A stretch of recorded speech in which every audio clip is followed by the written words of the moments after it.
Welcome everyone. As we have discussed that to retain certain things within short-term memory, the process which is being used and where we come across with making a sense of modifying, interpreting and storing the information, we come across with a process and that process is being understood as a working memory. So working memory consists all the way through which we come across with interpretation, modifying and understanding of things within the short-term memory.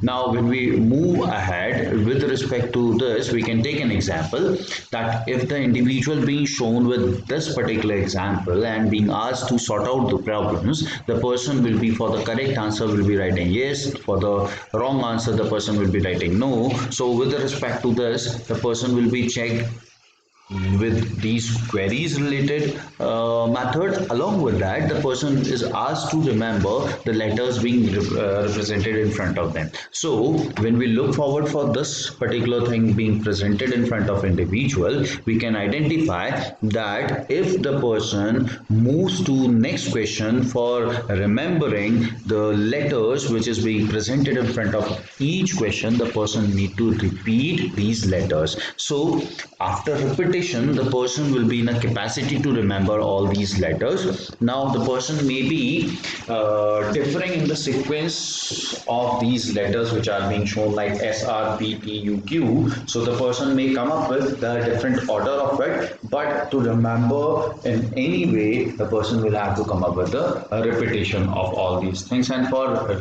keeping all these things into a sequence, the person must recall the sequence in total as well. So when we look forward for how to remember, the main thing comes into picture, that is the rehearsing all these particular matter of information. Now moving ahead in this dimension, so if the person is not rehearsing any information in any we can say content which is being provided to individual, then the person will be forgetting that particular matter within the duration of 18 seconds. So if the person is not remembering, recalling these letters as per the examples being given, these letters the person is not repeating, then person will be not able to remember all these letters. Maybe few letters are remembered because that person being exposed to, but in that case the person will be not able to remember them for a long. Now when we see the forgetting dimension, so what this provides, that is going to have importance of increasing the rehearsal dimension in any set of information. The set of information which is important for an individual is reaches to the short-term memory, and that to be retained we need to come up with a rehearsal too. As we have seen that short-term memory has maximum time duration of a minute. Within the minute the things can be forgotten, and that is the duration is 18 seconds if the things are being not rehearsed.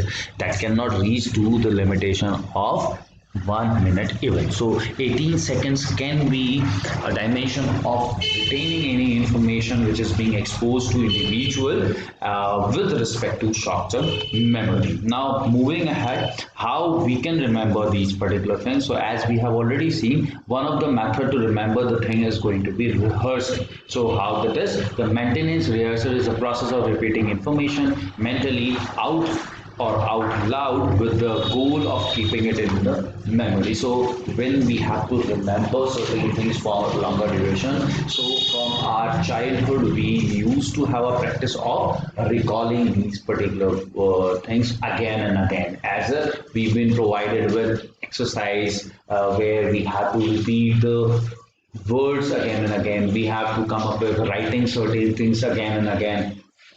20 times, 30 times we have to write down. What we were doing at that time, we were maintaining rehearsal. We were giving a time of rehearsing all these things. So we can simply identify our mind is going to stay, keep the information for 18 seconds, and when we are repeating that particular thing, that stays for longer. So we are moving ahead towards the dimension of making it towards the long-term memory. But prior to that, to keep that thing in short-term memory where the limitation is of 1 minute, we can extend it. So that further is within that is itself required your maintenance of rehearsal. Now, the another thing which is available as a process or as a method to remember things, that is a chunking. Now, chunking is the process of organizing information into smaller grouping chunks, thereby increasing the number of items that can be held in STM or a short-term memory. So if we have a set of information which is being provided in very bigger manner, so to remember that particular thing, to remember that complex nature of information, what we can do, we can fragment that information into smaller groups so that the smaller group individually can be remembered, and then later on the person with the logic of creating understanding, making a sense between those groups, the person connects them and make the total outcome. So like simple example, abbreviations are there. We have abbreviations related, we have got multiple, we can say meaning is available. There might be a big abbreviation is available. That full form is quite big. To remember that particular thing, we create small terms for us. Now, taking an example which is being given, that we have available of all these words with all these letters consisting 12 letters into it. So now if we try to remember all these into one single unit, it will be very difficult for individual to remember without rehearsal.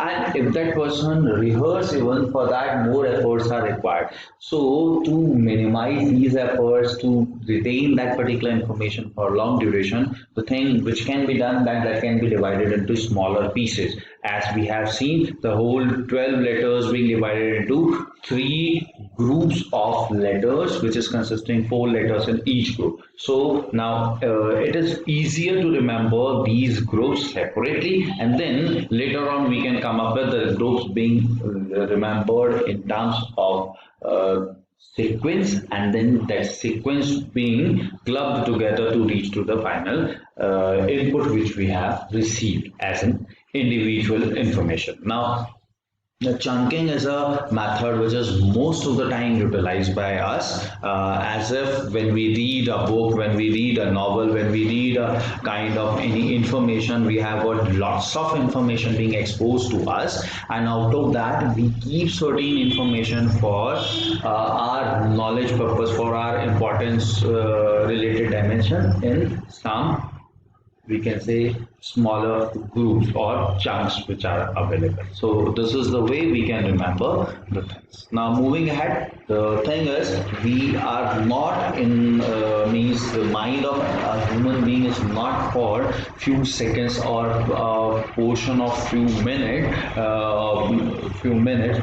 So that can be remembered. There is a part of memory which can stay for longer duration too. So how this particular thing takes place, that is called your long-term memory. So long-term memory, that is, if the information makes it past short-term memory, it may be enter long-term memory. Now memory storage that can hold information for days, months, and years, that will be part of your long-term memory. The capacity of long-term memory is large, and there is no known limit to what we can remember. So we can identify that we can keep the information bulk in our mind with respect to our long-term memory, but how that is going to take place, that if the information make it past short-term memory, it may enter long-term memory. Means we have some or the other information which is being exposed to us in past. If that is available in our short-term memory, then we can convert that into the long-term memory. That simply identifies that if we have a repetition related to the exposure of information, then the chances of getting that information into our long-term memory is higher. So when we look forward for any set of information which we have earlier been exposed to, then we can remember that information for longer duration. Now, when we look forward for how this particular things transfer, that from short-term memory, information enters to the long-term memory through elaborative rehearsal. through elaborative rehearsal. Now, maintenance rehearsal is something like where we are repeating with a certain span of time, we are repeating the things again and again and maintaining that thing. So, I guess against maintaining rehearsal, which are carried through silent and vocal repetition, this rehearsal attempt to connect the to be retained information to the already existing information in a long term memory. So when we come across with any set of information to be kept for longer duration, we know that we have to keep that information for a longer duration. So if we emphasize ourselves to keep certain set of information for long duration, that we can remember as well. But it should be not just we are repeating it, we are speaking it loudly, we are speaking silently inside, we are repeating that particular thing. That will be not the part of it. It will be like that we create our set of mind in such order that we have to keep that information for a long duration. So that will be again to the already existing information. We have a certain set of information, we are exposed to that information once again, that creates importance of that information for us, and then we keep that particular idea in mind that we have to keep this information for longer duration, then it retains to or it being kept in our long-term memory. Now, there are certain classifications related to long-term memory. These classifications can be declarative and procedural, and episodic and semantic. So, some episodic dimension we have studied earlier as well. So, let's just see the declarative and the procedural right now, and then the further. Now, simple. When we look forward for declarative, all information pertaining to facts, names, dates, such as rickshaw has three wheels, or India has become independent on August 15, 1947, or a frog is an amphibian, or you and your friend share the same name, are part of declarative memory. So declarative memory is going to consist what? That is certain set of information which we have. Again, if we look forward for all the information which is being represented over here as an example of declarative memory, these are the set of information which we identified being important. So long-term memory, we found them important, we found them, yes, that has to be kept in mind for a longer duration. We must know that particular information for a longer duration. So that is our mind comes up with the emphasis over it.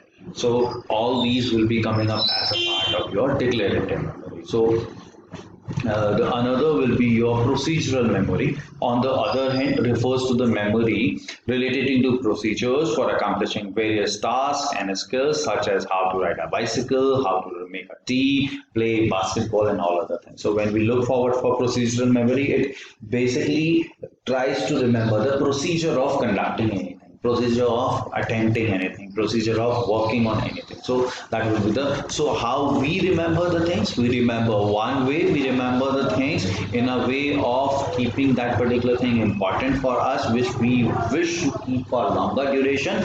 That will be the declarative memory, in context of which we keep these facts, names, dates, and all other information. The other is how the things being carried, how the things being executed is being part of your procedural memory. The another classification which is available, that is episodic memory and the semantic memory. That episodic memory contains biographical details of our lives, memories related to personal life experience constituting the episodic memory, and it is for this reason that is content that its contents are generally emotional in nature. So when we look forward for our life, different incidences takes place with us, different things carried out which we carried out in our life are retained with us. So all these things are coming up as a part of episodic memory, something we have experienced, something which we have gone through.